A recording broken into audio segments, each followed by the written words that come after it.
محبوب وہ وقت یاد کرنا. مولا کون سا وقت؟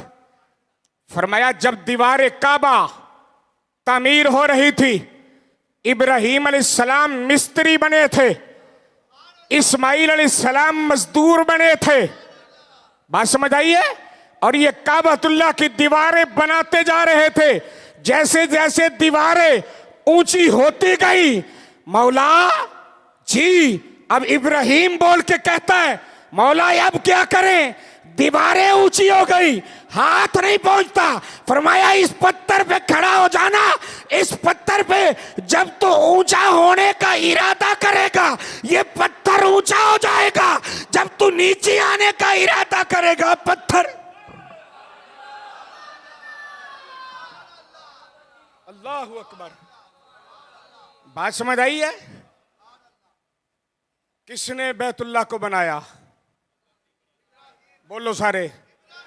ابراہیم علیہ السلام نے. مزدور کون تھا؟ بولو بولو مزدور کون تھا؟ اسماعیل علیہ السلام. اچھا مولا اس پتھر کی یہ شان ہے کہ جس پتھر پہ ابراہیم کھڑا ہو ابراہیم کے قدم لگے، ابراہیم کے قدم لگے. جب رب کا نبی ارادہ کرے بلند ہونے کا، وہ پتھر زمین سے، بولے وہ پتھر زمین سے بلند ہو جائے. ارے یہ تو شان ہے ابراہیم کے قدموں کی، جو بیت المقدس میں ابراہیم کا امام تھا اس محمد کے قدموں کا.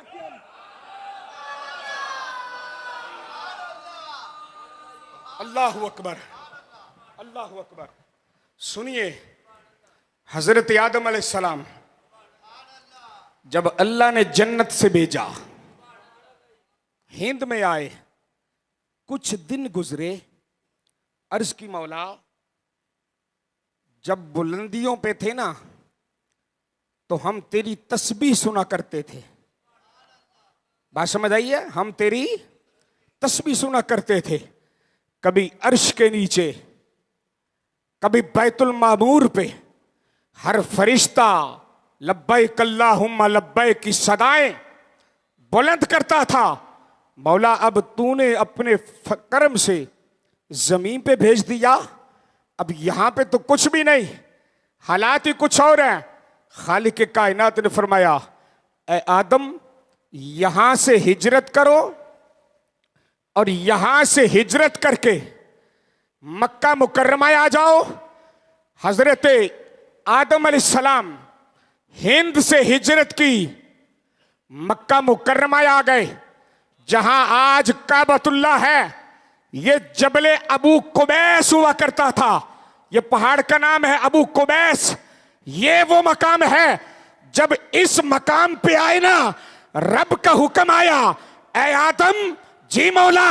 فرمایا ذرا نظر اٹھانا آسمان کی طرف. باب آدم نے نظر اٹھائی، فرمایا کچھ دیکھا؟ ہاں مولا. فرمایا کیا؟ مولا یہاں سے بالکل عین وسط میں وہ بیت المعمور ہے جہاں فرشتے تیری تسبیح کرتے ہیں. سمجھ آئیے؟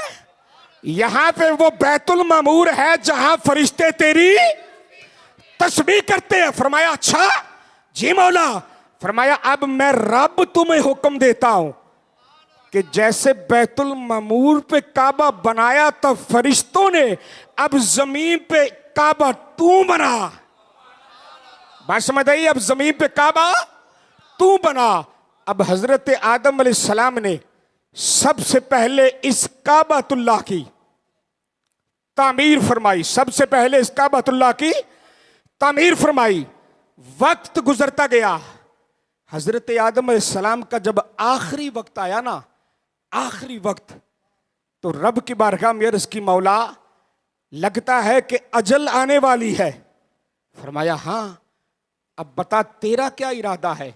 مولا جس بیت اللہ کو میں نے اپنی ہاتھوں سے بنایا تھا نا، جس کو زمانہ جبل ابو قبیس کہتا ہے، اسی بیت اللہ میں میرا مدفن ہو. بات سمجھ آئی؟ اسی بیت اللہ میں میرا مدفن ہو. اسی جبل ابو قبیس میں باب آدم کا مدفن بنا. وقت گزرا، حضرت ابراہیم اسماعیل آئے. جہاں وہ رحمت کا پرنالا ہے نا، اسی رحمت کے پرنالے کے نیچے اللہ نے حضرت اسماعیل کو دفن کروایا.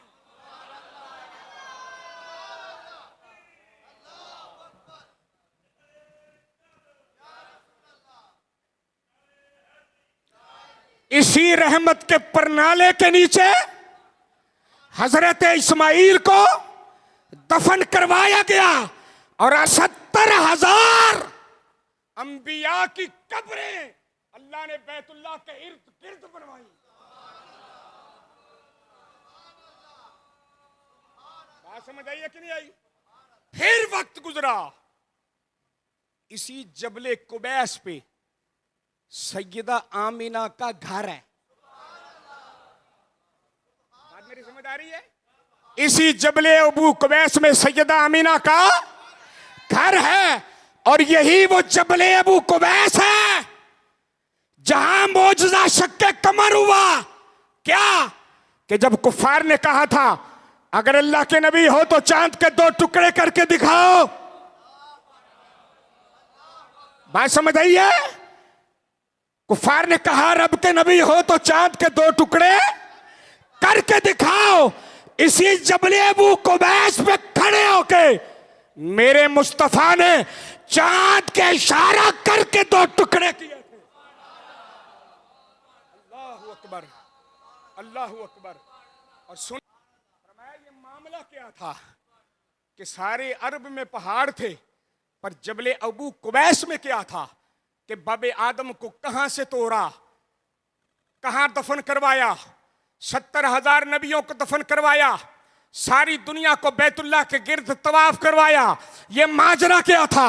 ماجرا کچھ اور نہیں، ماجرا صرف یہ تھا اسی جبل ابو قبیس پہ اللہ نے بی بی آمینہ کا گھر بنوایا.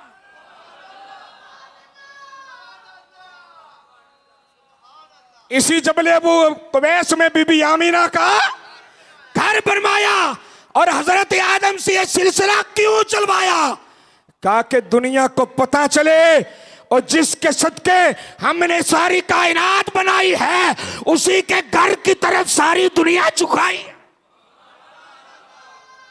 اللہ اکبر، اللہ اکبر.